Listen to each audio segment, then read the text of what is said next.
The keys hit my chest before I could even process what was happening. My father stood in the doorway of our living room, his face twisted with anger I'd never seen before. "If you can't follow my rules, then sleep in your car," he shouted. The words echoed off the walls like gunshots. I clutched my backpack tighter, feeling my whole body go numb. This couldn't be real. My mother had passed away 2 years ago, and since then, Dad and I had danced around each other like strangers. But I never thought it would come to this. "Dad, please," I started, but he cut me off with a sharp wave of his hand. I said, "Get out, Maya. You want to waste your life? Do it somewhere else." His voice cracked slightly, but his eyes stayed hard as stone. He stepped back and slammed the door so hard the windows rattled. I stood on the porch, watching as the light inside clicked off.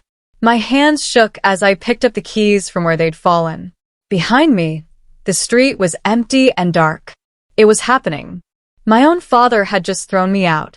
I drove aimlessly for an hour before pulling into the parking lot behind Morrison's 24-hour grocery store. The fluorescent lights from the building cast long shadows across the pavement. I turned off the engine and sat in complete silence, staring at my reflection in the rearview mirror. My mascara had run down my cheeks in black streaks. My eyes looked hollow and red. I looked like someone I didn't recognize anymore. This whole mess started because I dropped out of community college to pursue graphic design freelancing. Dad called it foolish, said I was throwing my life away like my uncle had. But I wasn't my uncle. I had plans, dreams, and portfolio building online. None of that mattered to him, though. It was his way or nothing. And now, nothing was exactly what I had. My phone buzzed. A text from Dad appeared. "You made your choice." Just 4 words. 4 words that felt like a door slamming shut forever. I stared at that message until my vision blurred with tears. Then I tossed the phone onto the passenger seat and pulled my jacket tighter around my shoulders. This was my reality now. That first night in my car was the longest of my life. Every sound made me jump. Footsteps on pavement, shopping carts rattling, distant sirens. I'd curled up in the back seat with my hoodie as a pillow, surrounded by crumpled job applications and old fast food bags I hadn't bothered to throw away. The cold seeped through the windows.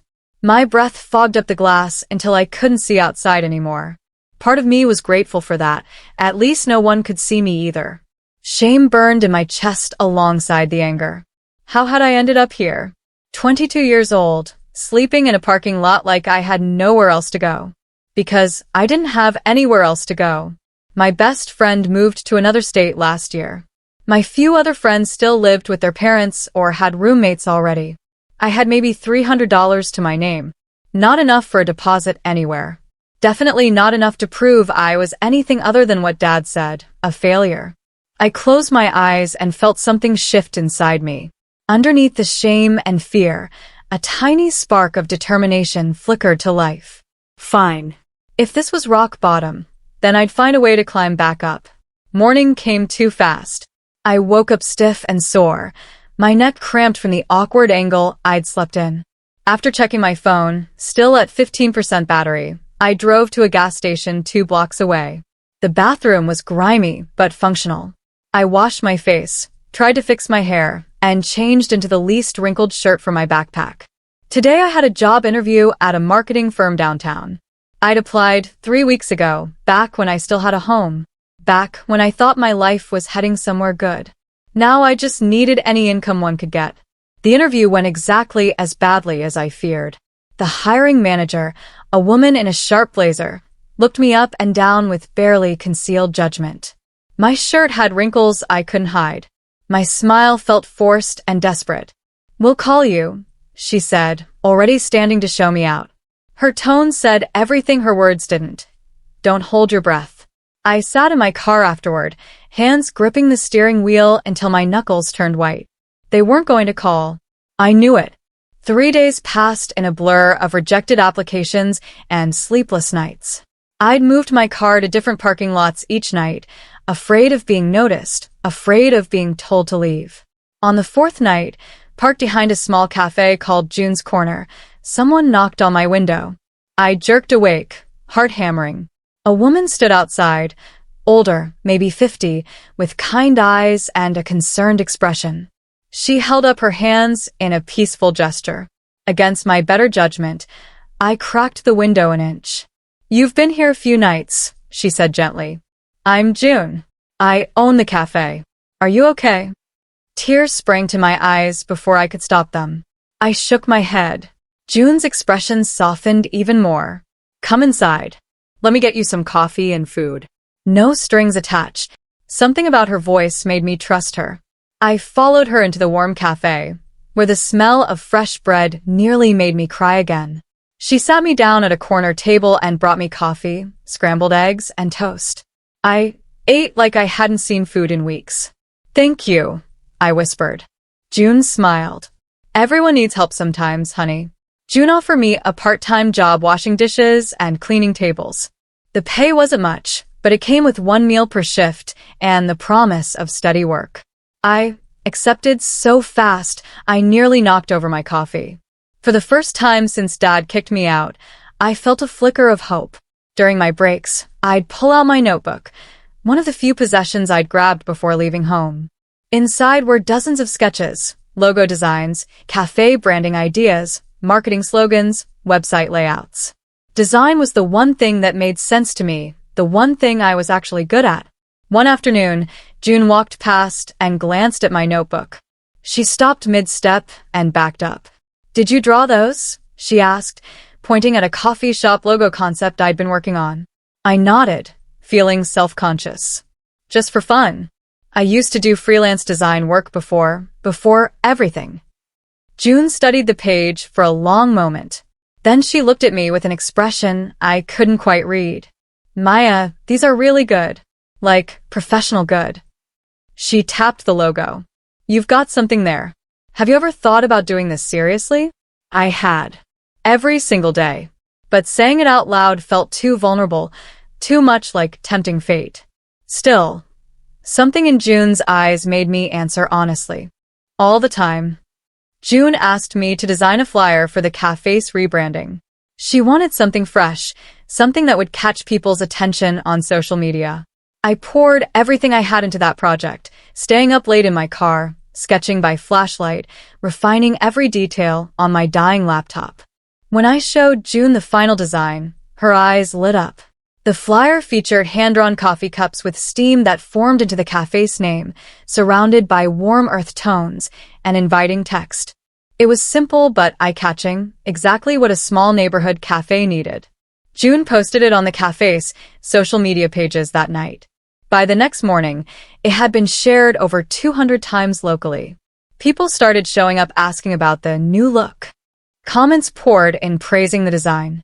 Within a week, June's sales had nearly doubled. She pulled me aside during my shift, grinning from ear to ear. "Maya, you just changed my business. How would you feel about handling all our marketing? I can't pay you a fortune, but I can pay you more than dishwashing." My heart raced. This was real. Someone believed in my work enough to pay me for it. I thought about Dad's voice calling me a failure, telling me I'd never amount to anything with computer doodling. I smiled at June. "I'd love to." With my first real paycheck, I bought a portable hotspot and a car charger for my laptop. My car officially became my office. At night, parked under streetlights, I'd work on freelance projects I found online, small gigs designing social media graphics, simple logos, website headers. The money was modest, but it was mine. I'd earned it with my own skills. My car transformed from a symbol of my father's rejection into something else entirely, a launching pad. Every night I worked there felt like an act of defiance. He told me to sleep in my car like it was a punishment, but I was building something from that exact space. Something real. One night, a notification popped up on my laptop. A mid-sized company across town wanted to hire me for a complete brand refresh. The payment offer made me blink twice. It was more than I'd made in 3 months combined. My hands shook as I typed out a professional acceptance email. This was it. This was the beginning of something bigger. I could feel it in my bones. I saved the email confirmation and allowed myself a small smile. Dad was wrong about me. Dead wrong. Then the storm hit. Rain pounded against my car so hard I thought the windows might shatter. Water found its way inside through a seal I didn't know was broken, pooling on the floor. When I tried to start the engine to run the heat, nothing happened. The battery was dead. I sat there in the dark, cold water seeping into my shoes, and something inside me broke. All the strength I'd been holding on to crumbled. I put my head in my hands and sobbed, loud, ugly tears that came from somewhere deep and desperate. Maybe he was right, I whispered to no one. Maybe I can't do this. Through the rain-streaked window, I saw headlights approaching. A car pulled up beside mine, and June stepped out holding an umbrella and jumper cables. She knocked on my window with that same kind smile from the first night we met. "Come on, Maya," she called through the glass. "Let's get you running again." As she worked on my battery, I watched her through tears. This woman barely knew me, yet she'd shown up in a storm to help. Some people tear you down when you're struggling. Others show up with jumper cables and hope. I'd spent my whole life with the first kind. Maybe it was time to surround myself with the second. June offered me the corner table in her cafe as a permanent workspace during business hours. "As long as you need it," she said firmly. "Everyone deserves a chance to rebuild." I'd cleaned myself up, bought some new clothes from a thrift store, and started to feel almost human again. But more importantly, I'd made myself a promise. I was sitting at that corner table, laptop open, when I wrote it down in my notebook. I will own an office bigger than my father's house. It seemed impossible. I was still sleeping in my car most nights, still struggling to save money. But impossible didn't mean never. It just meant not yet. My client list kept growing. Word spread through local business groups about the designer who'd revitalized June's Corner. Small shops started reaching out, asking for help with their branding. I took every job I could handle, working 12-hour days between the cafe and my car, building a portfolio that actually mattered. One evening, while finishing a logo design, I realized something surprising. I was happy. Not comfortable, not secure, but genuinely happy. I was doing work I loved, helping businesses grow, making art that meant something. Dad had tried to break me by taking away my safety net, but instead, he'd freed me to become who I actually wanted to be. I needed a business name for all the invoices I was sending out. Sitting in my car one night, I looked around at the space that had become both my home and my office. The dome light cast a soft glow over my laptop. That's when it hit me. Carlight Creative.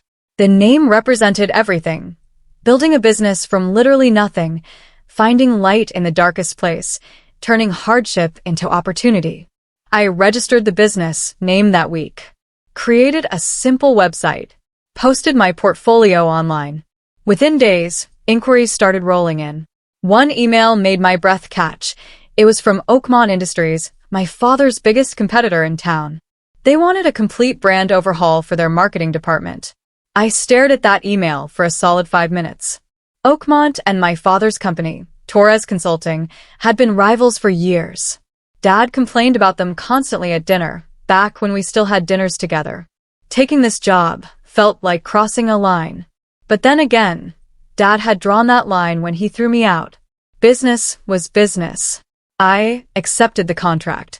If my work was good enough for his competition, maybe it was good enough, period. I should have known word would get back to him. 2 weeks after I started working with Oakmont, my father stormed into June's Corner during my afternoon shift. The cafe went quiet as he marched straight to my table, face red with anger. "You're working with Oakmont?" he demanded, loud enough for everyone to hear. "You're making a fool of yourself playing businesswoman, and now you're betraying your own family?" I slowly closed my laptop and looked up at him. For a moment, I was that scared girl on his porch again, clutching her backpack and begging him not to do this. But then I remembered the last 6 weeks, the cold nights, the hunger, the grinding work, the small victories. I'd built something real without his help, despite his rejection. "I'm not playing anything," I said calmly. "I already built what you refuse to believe in." His mouth opened, then closed. Other customers were watching now. June stood by the counter, arms crossed, ready to intervene if needed. Dad's jaw clenched. He pointed at me, started to say something else, then turned and stormed out instead.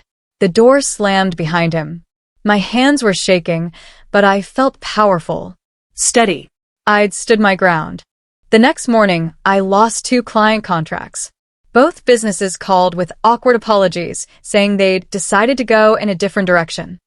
When I pressed the second one for details, the owner hesitated before admitting someone had called warning them I was unreliable and inexperienced. I didn't need to guess who'd made those calls. My father had connections throughout the business community. He'd wielded his influence like a weapon, trying to sabotage me the same way he'd tried to break me before. For a moment, I sat in my car and felt that familiar despair creeping back in. I was back to square one. Maybe worse than square one, because now I had a reputation to rebuild.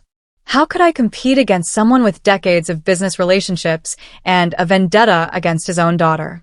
The rational part of my brain said I couldn't, that I should give up, find some regular job, and forget this whole dream.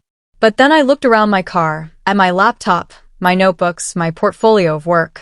I'd built this from nothing once already. I could do it again. I just needed a different approach. If Dad wanted to play dirty in the traditional business world, maybe I needed to go somewhere he couldn't follow. Online, where reputation mattered, but results mattered more. June found me staring at my laptop screen an hour later. "What happened?" she asked gently, setting down a cup of coffee I hadn't ordered. I told her everything. The lost contracts, my father's interference, the feeling that I'd never escape his shadow. She sat down across from me. "He's scared, Maya. He sees himself in you. The drive, the stubbornness, the talent. That terrifies him because it means you might actually succeed without him. And if you can do that, what does it say about his choices?" Her words shifted something in my perspective. I'd been thinking of Dad as an obstacle. But what if he was just afraid? Afraid of being wrong. Afraid of losing control. Afraid that throwing me out had been the biggest mistake of his life. That didn't make what he did okay, but it made it more human. More sad than evil. I posted a thread on social media that night. 6 weeks ago, I was told to sleep in my car. Today, I'm building a business from that same car. This is for everyone who's been told they can't, that they're not enough, that their dreams are foolish.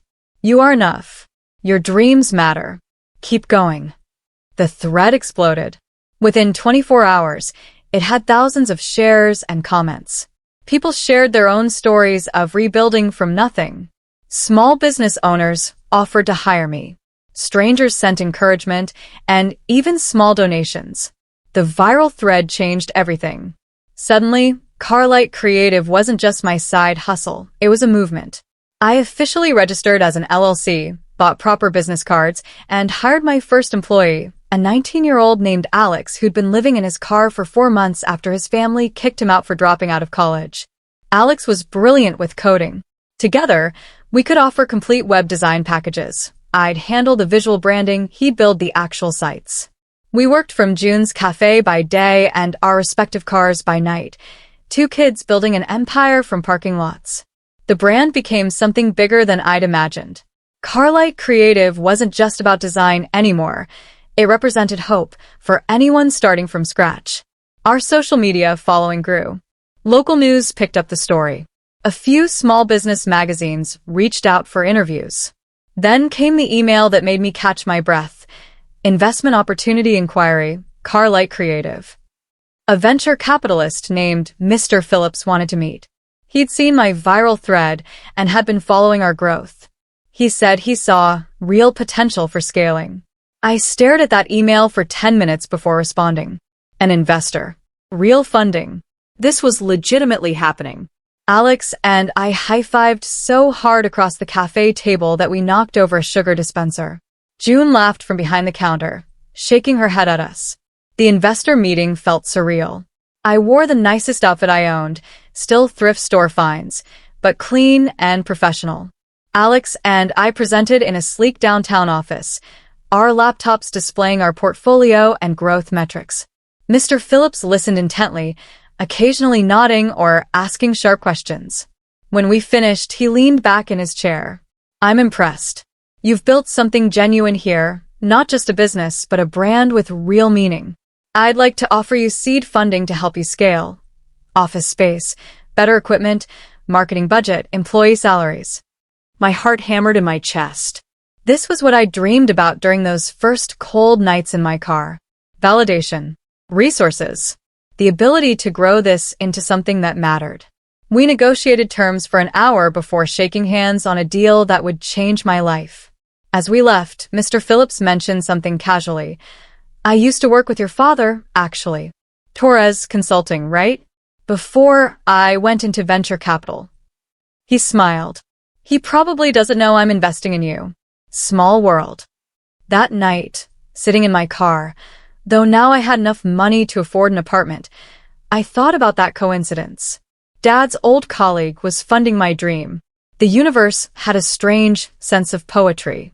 2 weeks after securing funding, I learned something interesting through the business grapevine. Torres Consulting was losing clients to a smaller, newer firm. When I looked into it further, my stomach dropped. They were losing clients to Carlight Creative. 3 businesses had left Dad's marketing services to work with us instead. They cited fresh perspectives and authentic brand building. Exactly what we offered. I hadn't been trying to steal his clients. They'd found us organically through our growing reputation. But the result was the same. I'd become his competition. The realization sat heavy in my chest. Part of me felt vindicated, proof I was as capable as I'd always claimed. But another part felt a complicated sadness. This wasn't what I'd wanted.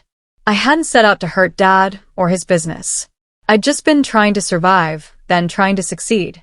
Alex noticed my mood. "You okay?" he asked during our afternoon work session. I told him everything about Dad, about the clients, about the weird mix of triumph and guilt churning in my stomach. Alex listened quietly, then said something wise beyond his years. "You're not responsible for his choices, Maya. You're only responsible for yours. And your choice has been to build something good." He was right. I needed to keep moving forward. A government initiative contacted us about bidding for a statewide campaign promoting small business growth. The contract was huge, potentially 6 figures, with connections that could establish Carlight Creative as a major player. When I opened the detailed proposal, I saw the list of other bidders. Torres Consulting was on that list. My hands trembled as I read Dad's company name. We'd be presenting in the same boardroom, competing directly for the same contract. Part of me wanted to withdraw, to avoid the inevitable confrontation. But the stronger part, the part that had survived sleeping in a car and building a business from nothing, refused to back down. This was just business. Professional competition. If my work was better, I'd win. If his was better, he'd win. Simple as that. Except it wasn't simple at all because he was my father and this would hurt him. But he'd hurt me first, and somehow that made it okay. Didn't it? I spent a week preparing our presentation with Alex. We crafted something powerful, highlighting our grassroots success, our authentic brand connection, our understanding of what small businesses actually needed. The night before the presentation, I barely slept.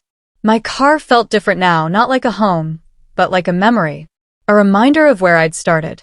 Tomorrow, I'd walk into that boardroom, and I'd see Dad for the first time since the cafe confrontation. The conference room was exactly as imposing as I'd imagined, floor-to-ceiling windows, a massive table, uncomfortable leather chairs. I walked in with Alex and our presentation materials, trying to project confidence I didn't entirely feel. Then I saw him. Dad sat at the far end of the table, mid-conversation with one of his associates. When I entered, his head turned. Our eyes met. His jaw literally dropped open, color draining from his face. "Maya," he said, the word barely audible. I gave him a polite, professional smile, the kind you'd give any competitor. "Hello, Mr. Torres. I'm just here for business." The use of his formal name instead of Dad made something flash across his expression. Pain, maybe, or anger. I couldn't tell, and told myself I didn't care. The board members filed in, and I noticed their reactions. They looked between Dad and me with obvious interest. Someone had clearly briefed them on the family connection. Good. Let them see I wasn't afraid. We took our seats on opposite sides of the table. The board chairman welcomed everyone and explained the presentation format. I focused on breathing steadily, reviewing my notes, not looking at my father. This was just another pitch. Just another client. Nothing more. Except it was everything more, and we both knew it. Dad presented first. His pitch was polished, professional, exactly what you'd expect from someone with 30 years of experience. He emphasized Torres Consulting's track record, their established relationships, their proven results. It was good. Objectively good. Then it was our turn. I stood and launched into the presentation Alex and I had crafted. I talked about building Carlight Creative from literally nothing. About understanding struggle because we'd lived it. About authenticity in branding because our own brand was born from genuine hardship and hope. I showed our portfolio, the transformed businesses, the viral campaigns, the grassroots success that came from truly understanding what small businesses needed. Alex backed me up with data showing our engagement rates and client retention. We were a partnership that worked and it showed. Halfway through, Dad interrupted. "With all due respect," he said, voice tight, "she's just a kid working out of a car. This is a serious contract that requires serious experience." The room went silent. I felt my face flush hot, but I kept my voice steady. I did start in a car, because someone told me that's where I belonged. But that car became my office, my classroom, and my proof that dedication matters more than circumstance. Every business starts somewhere, Mr. Torres. Even yours did. The board members exchanged glances. One woman smiled slightly, nodding. The chairman cleared his throat. "Let's hear the rest of the presentation." I finished strong, Alex closing with projected growth metrics. When we sat down, I finally let myself breathe. The board deliberated for 20 minutes while we waited in separate rooms. My leg bounced anxiously. Alex kept offering encouragement, but I could barely hear him over the rushing in my ears. This was it, validation or rejection, success or just another door closed in my face. Finally, the chairman called us both back in. Dad and I stood on opposite sides of the table, not looking at each other. The chairman smiled. "After careful consideration, we've decided to award the contract to Carlight Creative. Your presentation demonstrated not only skill but genuine understanding of your target audience. Congratulations, Ms. Torres." The room erupted in polite congratulations and handshake offers. I felt like I was floating, like none of this could possibly be real. Alex grabbed my hand and squeezed it hard enough to hurt. We'd won. We'd actually won. I glanced at Dad. He sat frozen in his chair, staring at the table. His associates were gathering their materials, murmuring sympathetically. One patted his shoulder. He barely seemed to notice. As we left the building, my phone rang. Unknown number. I almost didn't answer, but something made me pick up. "Congratulations."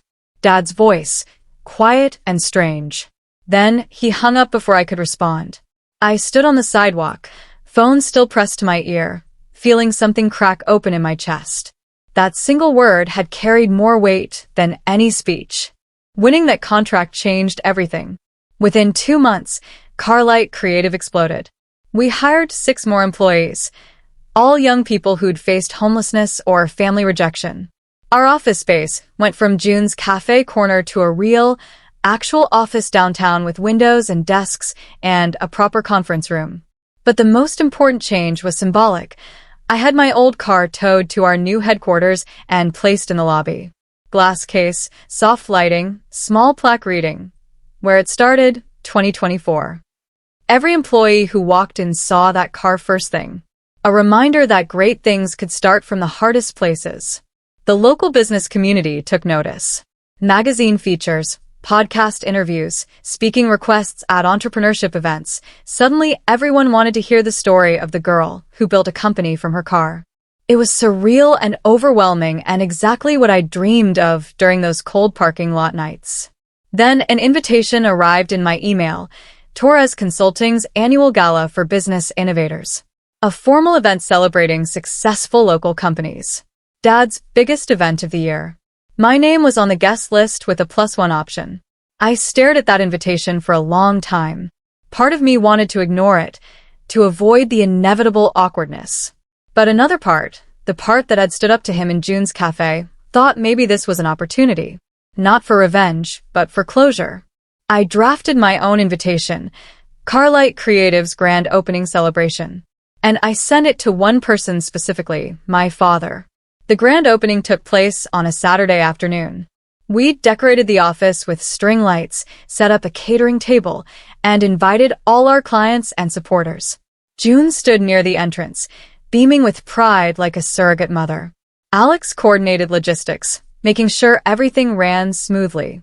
I wore a professional dress I'd actually bought new, not from a thrift store. My hair was styled. I looked like someone who belonged in her own company headquarters. Because I did belong there. I'd built this. 30 minutes into the event, I saw him through the glass doors. Dad stood on the sidewalk outside, staring up at the Carlight Creative sign above the entrance. He looked older than I remembered, more tired. His suit was expensive but slightly wrinkled, like he'd been sitting in his car for a while before working up the courage to come inside. I excused myself from a conversation and walked to the door. When I opened it, Dad turned to face me. For a long moment, we just looked at each other, two people who'd shared a home and a last name and now barely knew how to speak.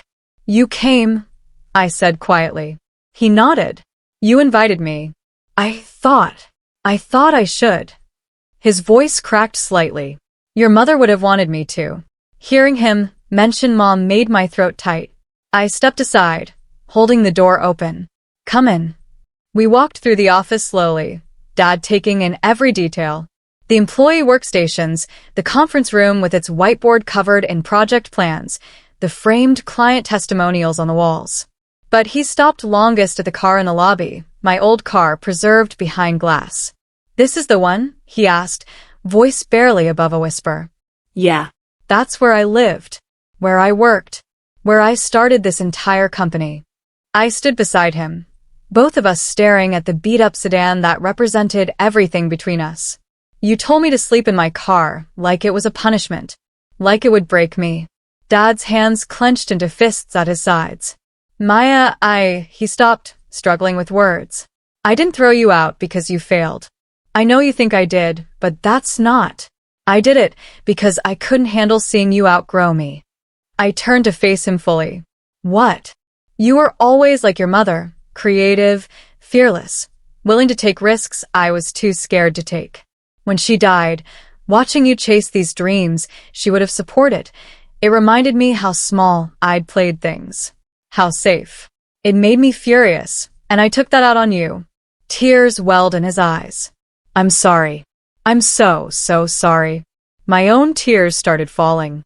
All these months, I'd imagined this conversation 1,000 ways. But I'd never expected him to be this honest, this vulnerable. "You threw me forward," I said finally, repeating June's words from months ago. "You didn't break me. You forced me to become stronger." Dad wiped his eyes roughly. "You built something extraordinary. Your mother would be so proud." The crowd gathered for the ribbon-cutting ceremony. Clients, employees, supporters, reporters, everyone who'd been part of Carlight Creative's unlikely journey. I stood at the front with oversized scissors, Alex on one side and June on the other. And in the front row, looking both out of place and exactly where he needed to be, stood my father. I cleared my throat, and the room quieted. This company began in the back seat of that car you see behind me. When I was at my lowest point, sleeping in parking lots and wondering if I'd made terrible mistakes, I decided something important. Rock bottom isn't an ending. It's an engine. It's the fuel that drives you forward when nothing else can. Cameras flashed as I spoke. I saw people nodding, some wiping their eyes. Carlight Creative exists because someone believed I was strong enough to survive being rejected. And you know what? They were right. But not in the way they thought. I didn't just survive. I built something that helps others survive too. Every person working here knows what it's like to start from nothing. And together, we're proof that nothing can become everything. I looked directly at Dad. His face was wet with tears, but he was smiling, really smiling, maybe for the first time in years. "He told me to sleep in my car," I said softly. "So, I built a future from it." I cut the ribbon. The room erupted in applause. And through the noise and celebration, I caught Dad's eye one more time. He mouthed two words I never thought I'd hear again. I'm proud. Sometimes the worst moments of our lives become the foundation for the best chapters. I'd started in a car in a parking lot. Now I stood in an office building I owned, surrounded by people I'd helped and people who'd helped me. The journey from that first cold night to this moment had been brutal and beautiful in equal measure. But I'd made it. We'd made it. And that car in the lobby would always remind us where we started and how far we could go when we refused to quit.